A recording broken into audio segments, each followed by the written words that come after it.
Hello and welcome to the Easy Agile podcast. My name's Sean Blake and I'll be your host today. Today we have a really interesting guest and a fantastic episode ahead for you. Our guest today is Alana Mai Mitchell.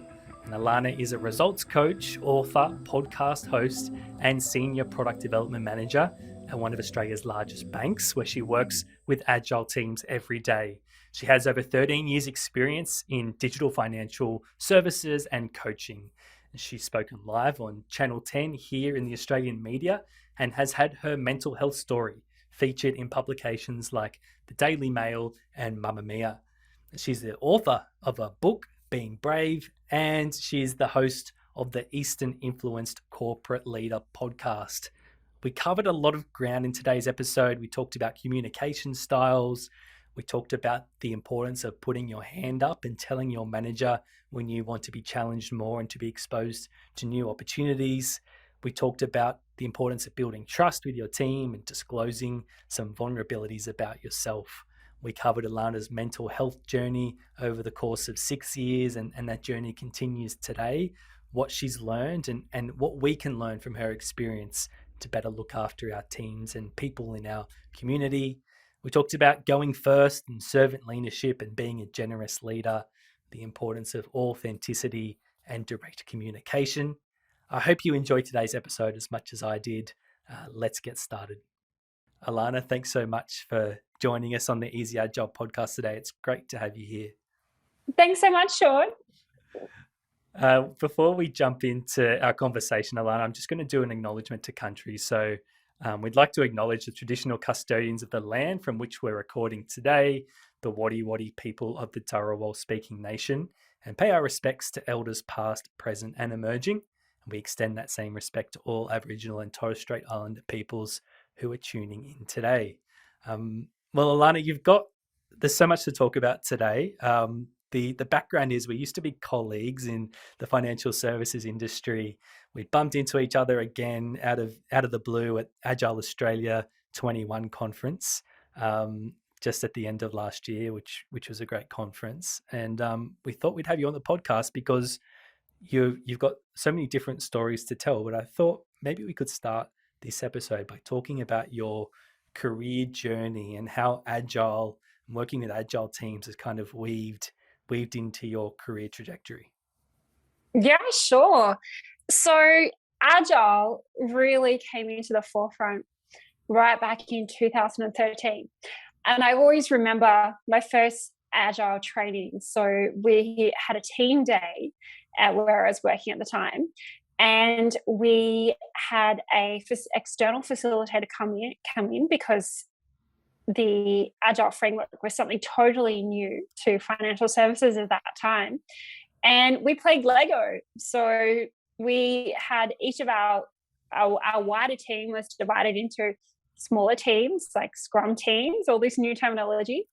And then we were building island and we had an island each, and the product owner was feeding user stories in from the customer. And partway through, we were building, I think, like a rocket launcher. And then, no, we didn't want a rocket launcher anymore. We wanted to tweak it. And so we had to adapt to things on the fly. And I always remember that experience because it was so transformative, just having such a direct and collaborative way of working with people on a project. And to this day, I mean, of all the Agile trainings and experiences that I've gone through, it's always the ones that are really interactive that I've remembered the most and gained the most, and taught them, like learnt them myself as a participant and then taught them to other people as well.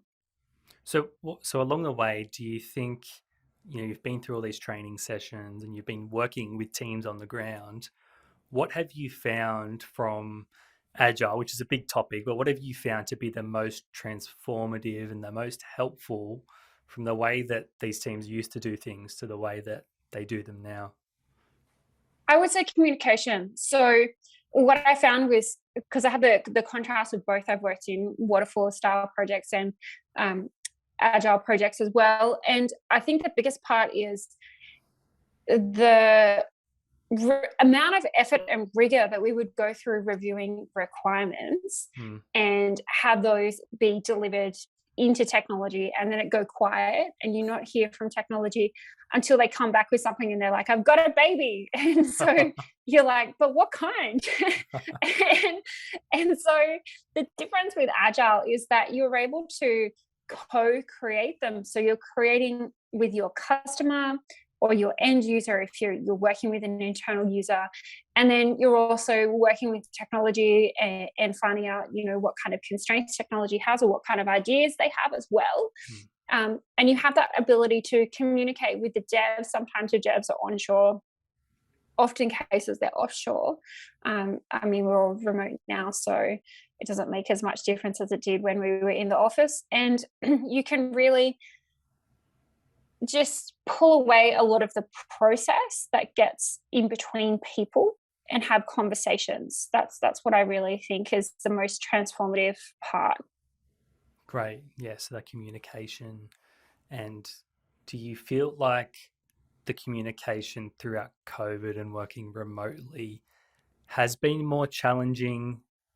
Are you one of those people that find those face-to-face communication skills you really prefer the face-to-face, or has remote been okay for you? Because I know some people have struggled. Some people have found it easier to be on Zoom all the time. Yeah. Well, when I go in the office, and when we had that brief time when we were back in the office, I had a smile on my face the whole time because I just love seeing people, and I'd go around and walk over to my team and say, hey, how are you going? And just catch up with them. So I think the one piece that's missing for me in the remote working, whilst there's greater flexibility, you can do multiple things at the same time, you focus a lot of your work, you can get a lot more done quicker.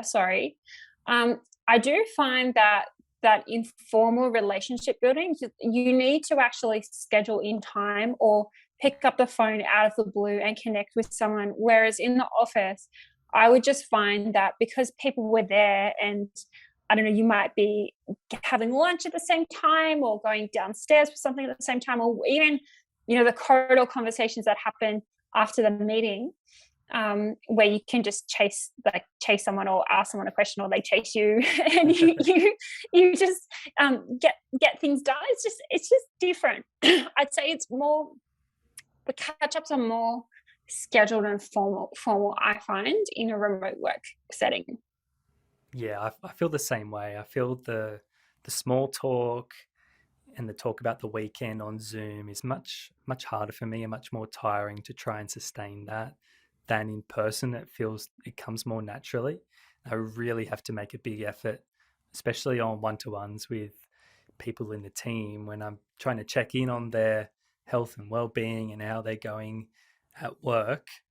I just find that much more exhausting than what I do in person. And I think it's just those nonverbal communication skills, and you can see people's body language easier when you're in the office. Someone slumped at their chair for 6 hours out of a 7-hour workday, then you're like, oh, something's wrong. But if you know that you've got to get on Zoom and try and pretend to be happy and that everything's okay, then you can kind of fake it a little bit easier. Of course, there's loads of benefits to remote work, as you say, but that human element, personally, I find it's much more challenging to replicate using digital tools. And maybe there'll be more innovation that comes, but time will tell on that. Yeah. On that, I wanted to add, some of my friends in the technology space are talking about the metaverse and how at the moment you and I are having this conversation through screens. And so I'm in my space in my house, and you can see, my painting in the background, and I can see that you've got a podcast set up. And, one of my friends was talking about how he's an architect, and so he was thinking about how we create digital spaces. So when we meet digitally, if we were meeting as like our avatar, what kind of space would facilitate better conversation? And that blew my mind when he was talking about that. I was like, whoa, I hadn't even thought of that. But absolutely, you could meet in a virtual space, because we're doing what we've got with the tools that we have today, but the tools can change. Yeah, I guess it's almost certain they will change. I can't see that Zoom will be the market leader forever. I'm sure there'll be things that come along very soon that will try and replicate some of those physical experiences that we miss so much of being in the office and having those social experiences together. Alana, I'm wondering about the teams that you work with now or in the past, those agile teams. Do you have any tips for people who are new to agile teams, or maybe they're coming in, they want to improve their communication, whether they're remote or in office, and improve their organization's agile maturity, but they're just finding it a bit of a struggle? Like, how do you have any tips for people who are just, they're kind of butting their heads up against the wall and they can't seem to make progress with some of those patterns and habits that you talked about, like taking requirements away and not knowing what's happening for so many months or years before you hear something back from technology? How do you actually start to influence that culture and behavior if you're new to Agile? I'm going to take a slightly different approach on that to answer your question, because the thing that came to mind for me was when I was in Outward Bound, which is a remote wilderness organization in 2012 in the US. I was instructing there. And one of the frameworks that they use is William Glass's choice theory. And choice theory talks about that we have 5 needs, and I'll put myself on the spot and I'll mention some of them because I can't remember all of them, but there's like need for fun. Some people have a high fun need.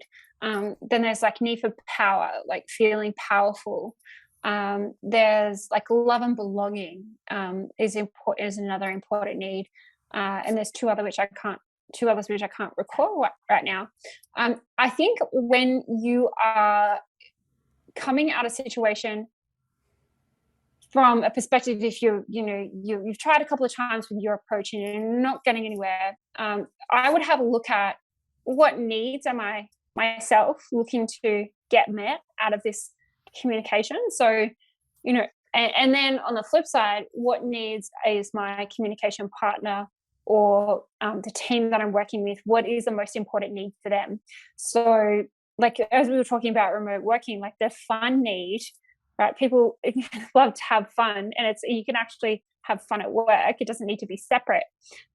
So, thinking about like if you have a high fun need and you also notice your team has that as well, how can you address that in your communication style or bring out some kind of activities that can bring that to life? So I would always go back to what are my needs and what are the needs of other people that I'm working with, because they have, like when you're working with different teams, they have different agendas, they have different goals, and if you can figure out what you have in common, it's a lot easier to bring another team or people in those team on the journey once you figured out what the common ground is. That's great advice. Think about it from their point of view rather than just what you need and your own agenda, and try and adapt your approach to them. Yeah, that's really good. I saw this quote recently, Alana, which reminded me a little bit about your mental health journey, which we'll talk about more in a moment. But the quote was about when you're looking for a new role or a new job, you shouldn't just look for a great company to work for. You should look for a great manager to work for, because the influence and your experience as an employee of working for a manager is often so much more important and influential than just picking a great or a well-known company to work for. Have you found that to be true in your own career? Oh yeah, so I have found that some really phenomenal leaders. So in a previous organization that I was working in, I like to keep learning and growing all the time. And so in previous roles, sometimes I get bored. And so like it happens. Yeah. And that's really valuable to organizations because I'm constantly looking at where to improve things.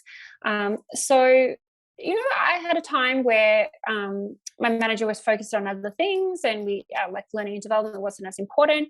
And then I had a lady named Christina come in, and Christina was like fire. Like she was just, this is what we're going to do, open to change, really clear communicator. She's from the US, and she's really like direct in a compassionate way, and she's really progressive as well. And so I found, because of her influence in the organization, so she, and also through my willingness to put my hand up and say I'm willing to participate, which is for the people who are tuning in, it's not just about the leader creating the opportunities for you and saying, hey, present to this general manager forum or executive general manager forum or whatever it is. It's also about you saying, hey, I'm willing and I'd love to, and communicating what you're after. So we met on that path, and I had some of the strongest success working with Christina. I was fortunate that the culture was also really great. I mean, the immediate team culture needed to shift as well, which is part of why Christina came on board. And the company culture is really good. I would say on the point on like manager over culture is that when you are someone who is progressive and you're wanting to shape the culture for the better, you're going to find cultures that need a little attention or need a little work, or things that aren't quite as performing as well as they are. And with the sales perspective, opportunity plus. And so like, if you go to a culture and everything's amazing, you're sure you can make it a little bit more amazing. But really, when you have the support of your manager, you see these initiatives and they're going to say, okay, go for it. I've got this GM forum coming up that you can present at, or let's find you a sponsor, let's find you a mentor. That the two of you working as a team can be at the forefront of the new culture, which impacts the rest of the culture. Interesting. So do you find, I don't know if I've ever been in a culture that's perfect and overachieving and too good, but absolutely you can get too comfortable and complacent in roles, and you can almost just be a little bit shy from putting your hand up for those opportunities. Do you think there's many cultures out there that are too good? Like how do you assess the quality of a culture before you accept the role and start working in that team? Oh, good question.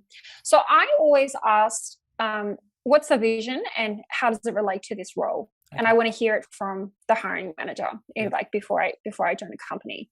And what I'm looking for is I'm asking that question to multiple people. So I'm looking for congruence, about that the hiring manager sees a similar story as to what their peer, who's maybe interviewing in the second interview, or their leader in the third interview. And I'm looking for those things to match up, because that's telling me there's consistency. So it's just, I'm getting the same story, and that they're also communicating well. So that would be a sign to me. And yeah, that's what I would do. Yeah, that's good. Good tip. So, Alana, you have a quote on your website which talks about your mental health journey, and it says, I have totally recovered from 5 mental health breakdowns across 6 years, where doctors once told me I would be homeless. That sounds like a lot of hardship and a lot of sweat and tears and pain over many years. Do you want to walk us through a little bit of that journey and what you've learned about yourself through those experiences? Oh yeah. Thanks for pulling that out from the site, Sean. So in 2013, I started to notice that things weren't right. Like I wasn't feeling myself. And so I sought help from a career counselor, because I thought, is it my career? Is it, am I not in the right job? I spoke to a psychiatrist and a psychologist, and They did a little bit of an investigation, but no one really got to what was going on. And then I made some like quick decisions in my career, which I look back on and I think, wow, I really was in the throes of it and not thinking clearly at all when I made those choices. And I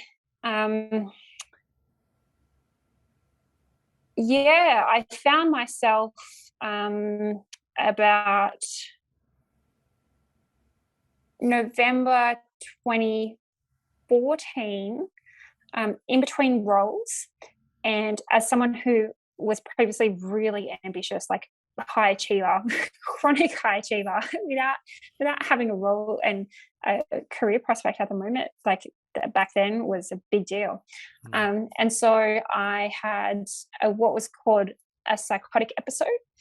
And essentially that was like me believing deluded thoughts, not having a really strong grip on reality, having some story going on in my head that wasn't true at all. And so it ended up because I was taken by ambulance to hospital. And then still at that point, people didn't really know what was going on. And so I was in a mental health ward and came out from that, started on medication, which, improved things. And, I thought, and this is part of why I had the multiple psychotic episodes, is that I thought that the stress of being in between jobs or stressful situations at work, I thought they were the triggers for the psychotic episodes. And so I would take the medication for a while, get better temporarily, think everything was normal, stop the medication, and then 6 months later I would have another breakdown. Okay. So I realized that then that happened over 6 years, and I realized towards the fifth and final, so that was when I was running a coaching business that had a few clients at the start, and then we didn't have any clients at all. So I essentially ran out of money and got into debt. And then when the doctor learned about my financial situation, he said, you're going to be homeless. And I was like so offended. I was like, how dare he? And I was like, no, I will not. And I look back now and I'm so thankful for him sharing that with me, because he provided me with a choice, right? Something to push against and choose another way. And so he activated my will, and from me going from being offended to being thankful is where I'm at today. And I charted my way out of that, and now I have well managed schizophrenia, and I take medication. I'll be taking medication for the rest of my life, and it's just part of who I am. And I don't experience like some people have a lot of appreciation for, because I know that they're in their mental health journey. It's not all smooth sailing even after they have an answer of a diagnosis. Yeah. It still can be challenging, and there's up days and down days. For me, I'm consistent. So, it's been now coming up to 4 years since the doctor and I had that conversation in the hospital, and life is just incredible since then. That's great. I'm so happy to hear that, and thank you for sharing your story with our audience. I think it's really important, isn't it, to be vulnerable and to share the truth about things that have happened in the past. And do you think that there's something that we can learn,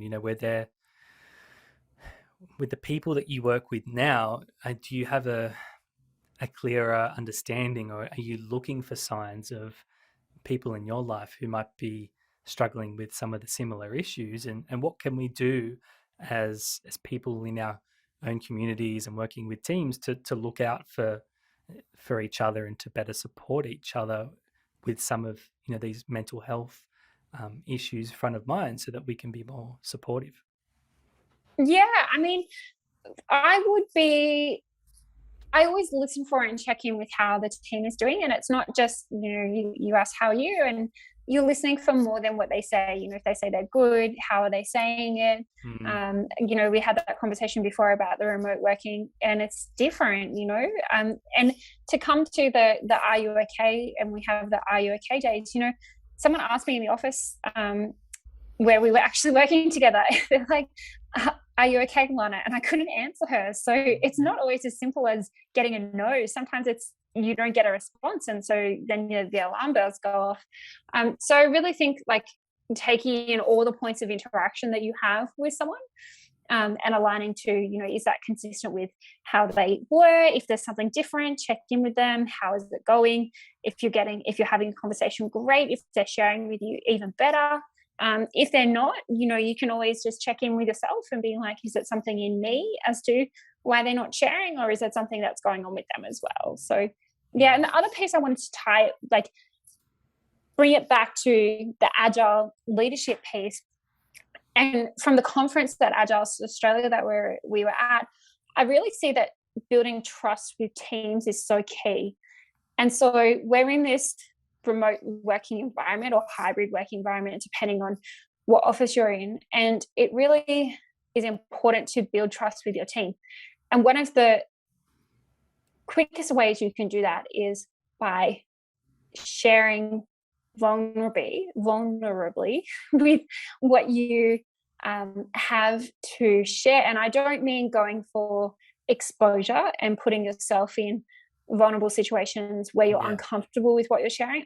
It's disclosure. So it's something that you're 100% comfortable within yourself, and you've accepted it within yourself, and you share that with your team in openness. And when you do that, you see that your team also, they hear it and they mirror it as well. So you go first and they share. So the mental health example, I shared that on LinkedIn, and I've shared it in situations with my team. And so then I've been invited to give talks, and I've had people approach me, and it really builds without having to go through a lot of, I ask this thing of this person, do they deliver it above and beyond expectations when I ask for it? How many times do you need to go through that process before you trust someone, versus you coming out and creating an environment of trust through vulnerability.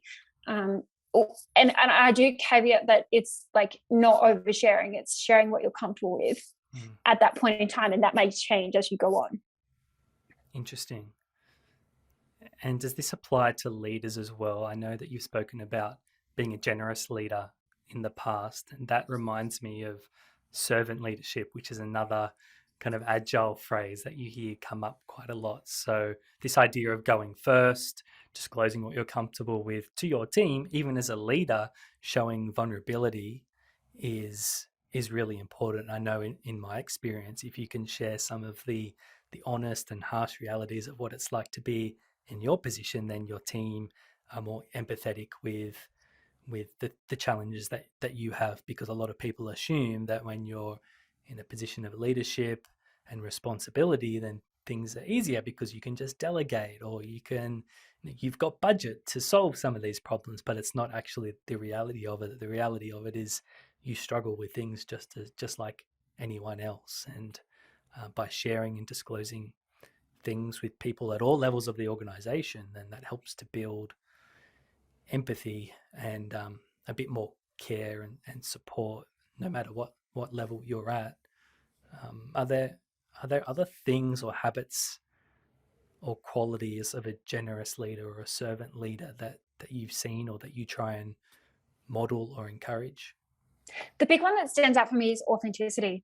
So really knowing yourself, knowing what your leadership style is, knowing what your challenges are, what your strengths are, what you're working on, and being authentic about that. And when you feel something, sharing what you feel, not having to feel like you need to say it a different way or sugarcoat it, being able to speak your mind in a way that's direct and compassionate. So we're not going for like arrogance, and we're not going for wishy-washy, we're going for direct and compassionate, and share what's on your heart. So authenticity. And those are the leaders that I'm so glad you brought up empathy, because when you're vulnerable, empathetic, and authentic, like those are the leaders that really stand out for you and me. Yeah. Okay, that's great advice. Authenticity, direct communication, build empathy. All right. Thanks for sharing that. You're welcome. Alana, how did you decide that you wanted to write a book about some of your experiences, and can you tell us about how your book Being Brave has changed your life, and how you think about sharing your story? Oh, so I naturally have a lot of things going on. I love projects. I love it. Like that's why I'm in projects, because I love setting a goal and reaching it. And I had at the company I was working at had done a number of workshops, and I got to a point where I didn't have as many activities going on. And I was like, oh, that's really interesting. I don't have as much stuff going on. And so this was just at the start of the pandemic in 2020. And a really dear friend of mine said, try meditation daily.